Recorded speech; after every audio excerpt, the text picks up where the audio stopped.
furniture available online has evolved over the summer, and the comparison of this year versus last year, it's definitely positive. So right now gives you a sense of occupancy and price, and it's a really, really good proxy for the revenue of the industry as a whole. The pink line is this year, the turquoise line is last year. And on and on, we've seen a growth of 5% and 22% versus 2019. So the industry is booming. Different countries doing differently as well. So everyone against 2019, which is sort of like the vertical axis, everyone has grown, which is wonderful, and that's why we're all here. Last year was a little bit more challenging for some than others. So I presented some of this data in more detail yesterday in the Forum España, but if you're interested, come find it. But in general, we saw that the UK actually shrunk. Both the pricing and the occupancy were challenged because all of my fellow Brits decided to leave the country and go back to the Med. Spain did quite well, Inland did better than the rest of Europe. France was a little bit challenged in terms of pricing, so that got depressed kind of like in July, but occupancy was fine, and then Portugal had a tremendous year. So how are we going to fare in today's climate? There's two key indicators that we look at all the time. So obviously when the industry goes down, we're also challenged as a company. The first one is pricing. So are people still willing, especially with inflation, to pay the same amount of money for the properties? And the answer is yes. So this picture gives you the prices, the daily ADR across Europe from the beginning of the year until the end of the year.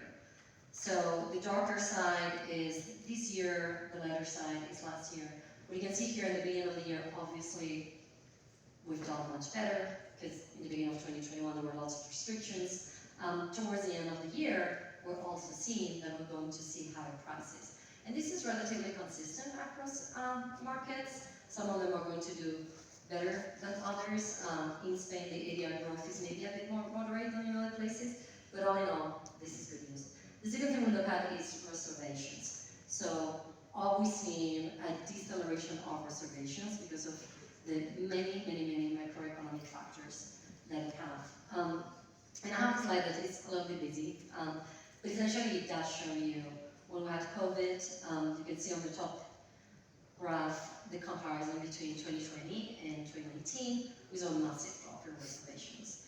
When you look at this year, which is the bottom graph, you can see how all of these insane issues that we've seen this year in terms of inflation, of the Ukraine war, petrol going above $100, and then the air travel prices at an all-time high, has actually had zero impact on the reservations we've seen in the system.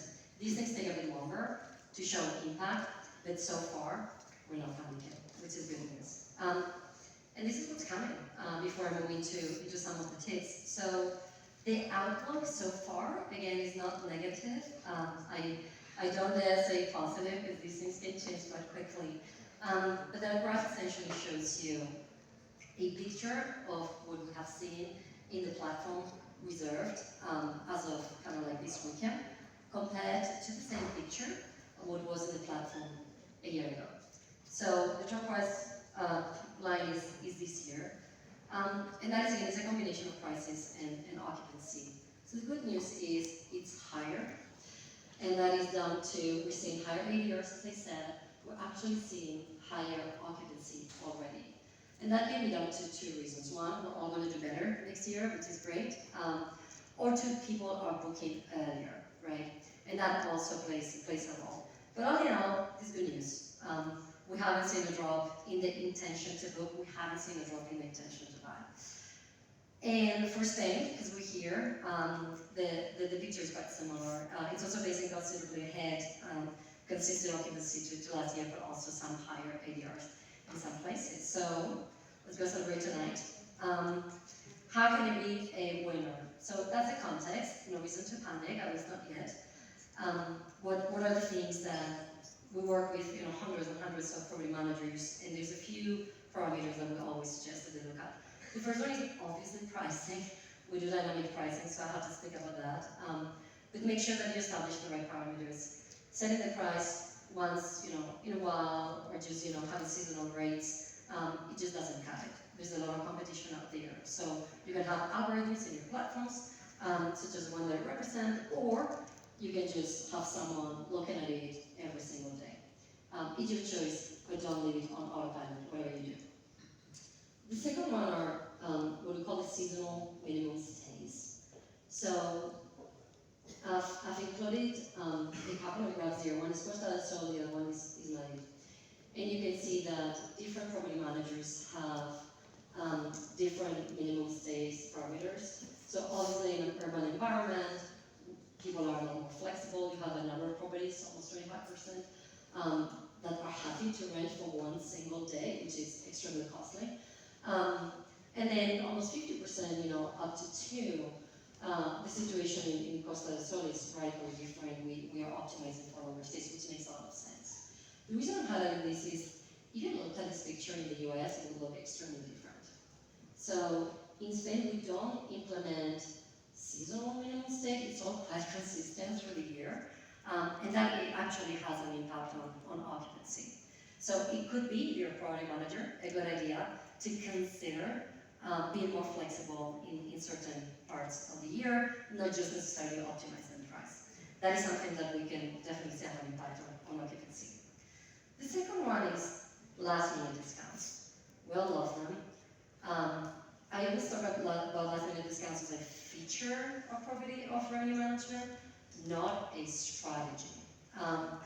And what you see here is a bunch of different countries this summer, and the percentage of those bookings that actually apply a last minute discount.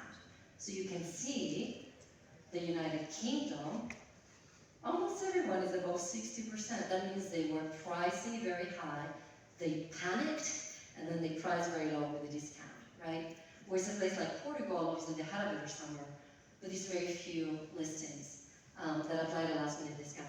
So just be careful. You don't need to apply a last minute discount when you're like 2 months out, which some people actually do, and use it in the right way. Over here in Spain, I was quite surprised with Logroño. Don't understand it, but there you are. Apparently, lots of last minute discounts this summer. And then the next one is again your minimum price. We all have them, right? You have owners, they will actually ask you for a minimum price. But be careful with that, because that can also impact occupancy massively.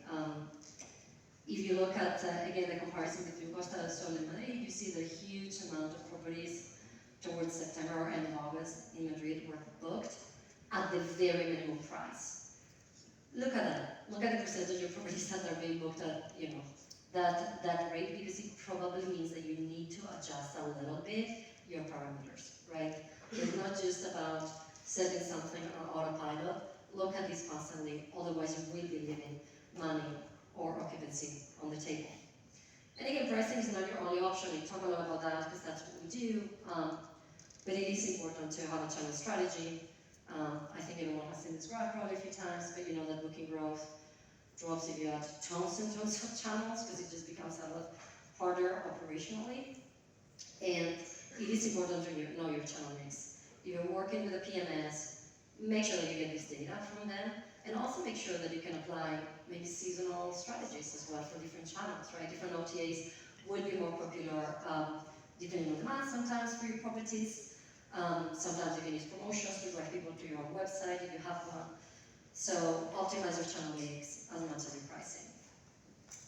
In short, there isn't to panic, so I hope we can celebrate tonight.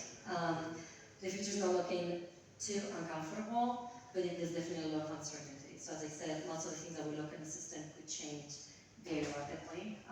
Managing pricing is a lot more than applying seasonal rates, so my advice would be surround yourself with the right people and the right tech.